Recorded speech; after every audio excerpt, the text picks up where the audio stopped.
E aí? Caio, eu preciso de mais fé.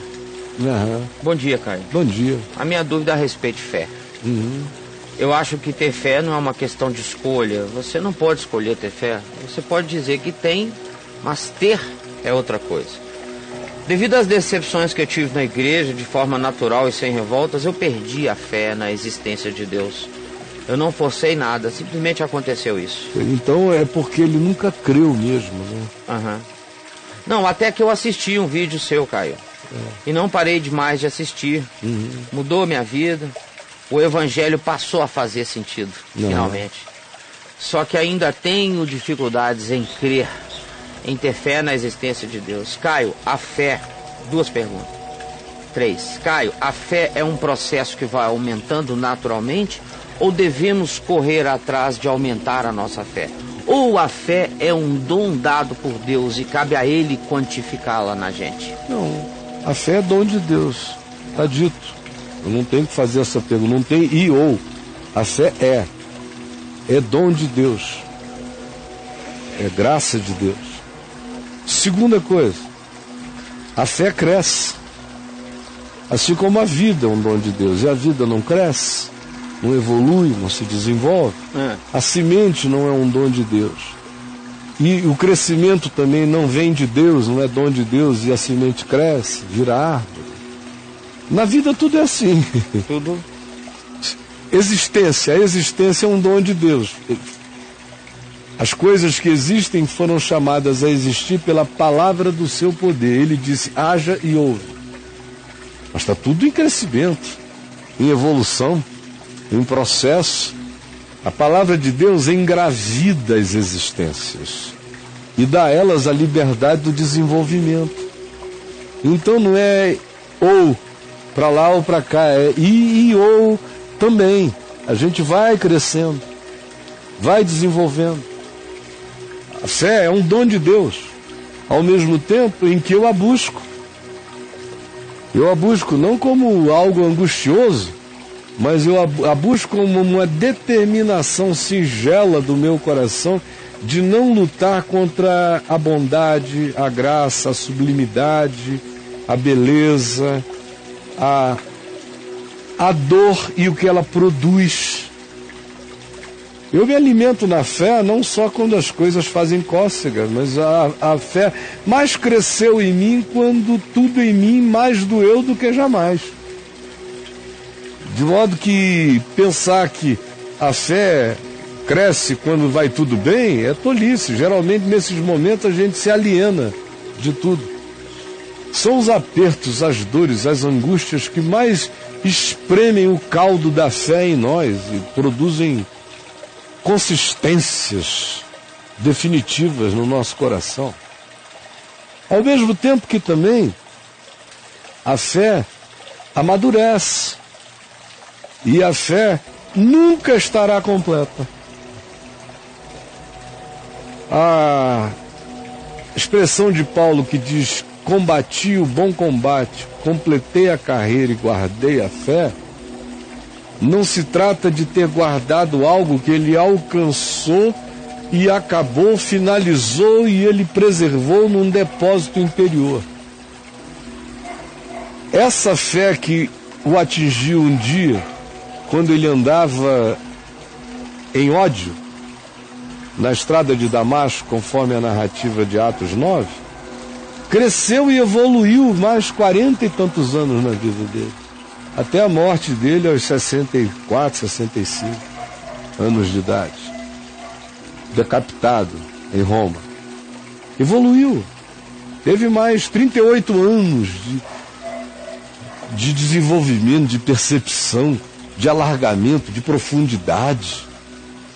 Então, nenhum de nós está completo. E a segunda coisa, e última para ele, é qual é o critério pelo qual ele mede a fé? Qual é o critério? É emocional? É fechar o olho e dizer, hoje eu sinto que Deus existe, eu estou sentindo que Deus existe. Aí há dias que o cara fecha os olhos e diz, meu Deus, que vazio, Deus não existe, tudo é absurdo. Qual é o critério? Ele não diz aí, Mas com certeza ele deve medir-se por um critério equivocado. Ele deve medir isso por um critério equivocado, até hoje. Por subjetividades, por sentimentos, por emoções, por sensações, por encadeamentos positivos ou negativos. Quando é positivo, ele... que bom. Quando é negativo, eu não sei se Deus existe. No fundo, ainda é a luta espiritualmente ameninada de uma pessoa que não deu um passo para além do absurdo. Porque quando a verdadeira fé se planta no coração da gente, é quando a gente abraça o absurdo. Antes de eu abraçar o absurdo, eu tenho crenças, mas não tive ainda fé.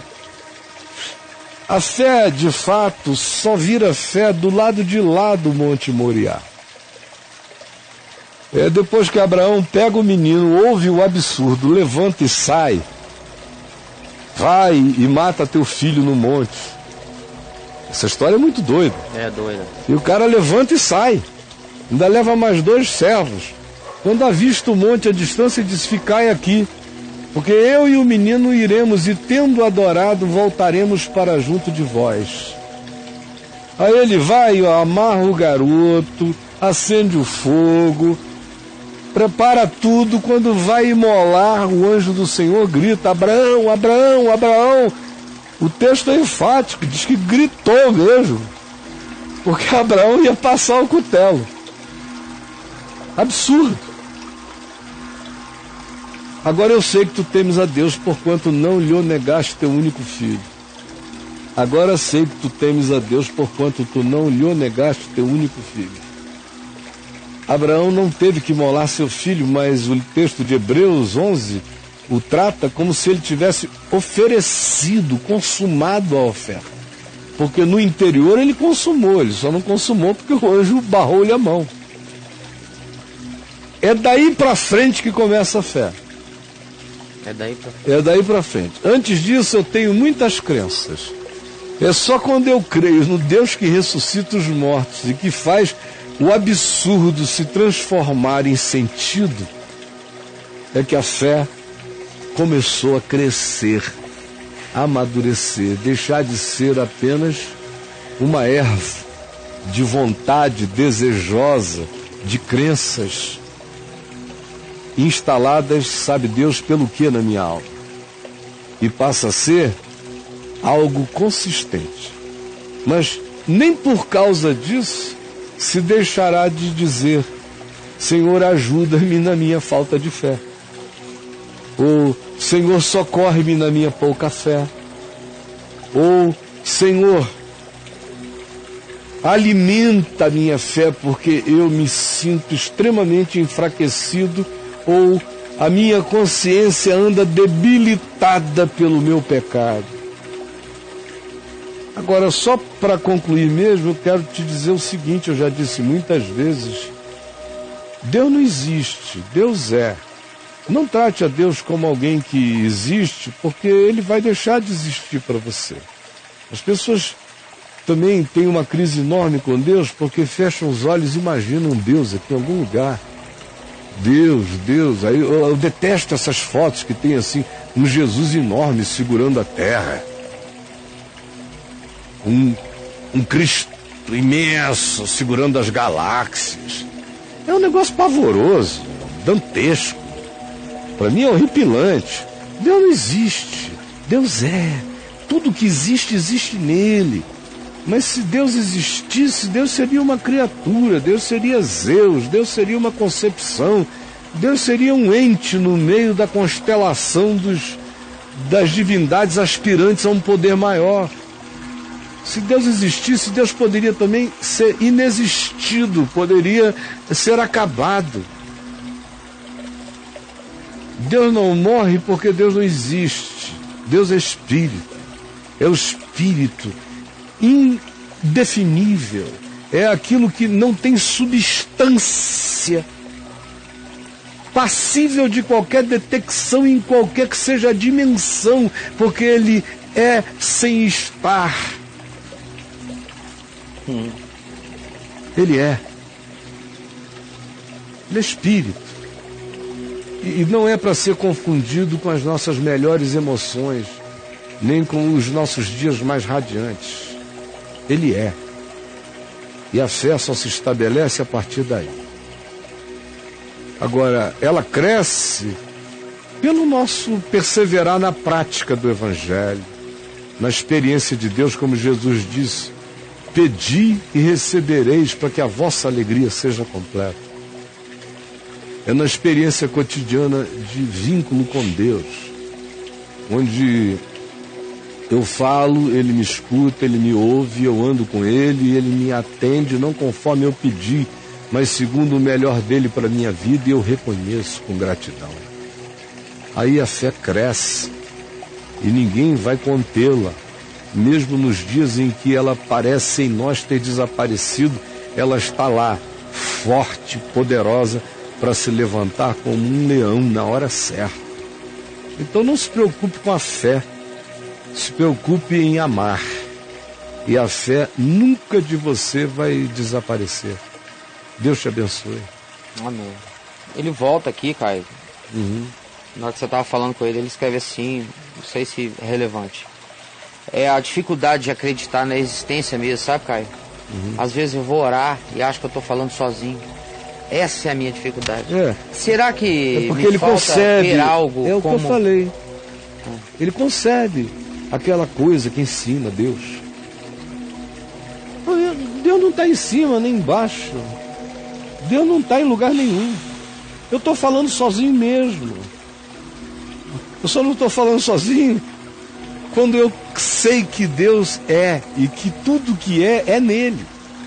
Certo. Mas quando você fica querendo localizar Deus, vai dar uma paura impossível de não dar, psicologicamente falando. Quer dizer, Deus não é para ser localizado enquanto eu oro. E eu não tenho que ficar dizendo: estás aí? Estás aí? Estás aí, estás aí? Escuta aqui, Deus. Onde estás, hein? Para com isso, cara, só relaxa. Sim. Você não precisa detectar, não precisa fazer esforço, não precisa se concentrar, não precisa segurar Deus e puxá-lo para cá, atraí-lo. É o que Paulo diz em Romanos 10. Porque ninguém subiu aos céus para trazer a Cristo para nós, e ninguém tem que ir ao inferno para ajudá-lo a ressuscitar de entre os mortos. Ele é. Só descanse nisso. Vamos lá.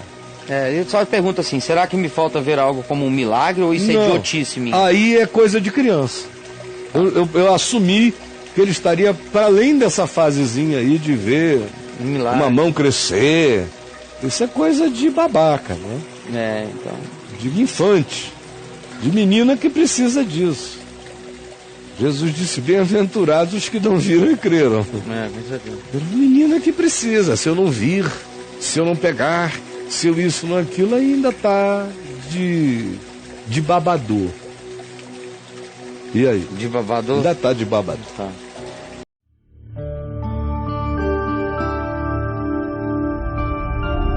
Vem IVTV, o canal é você.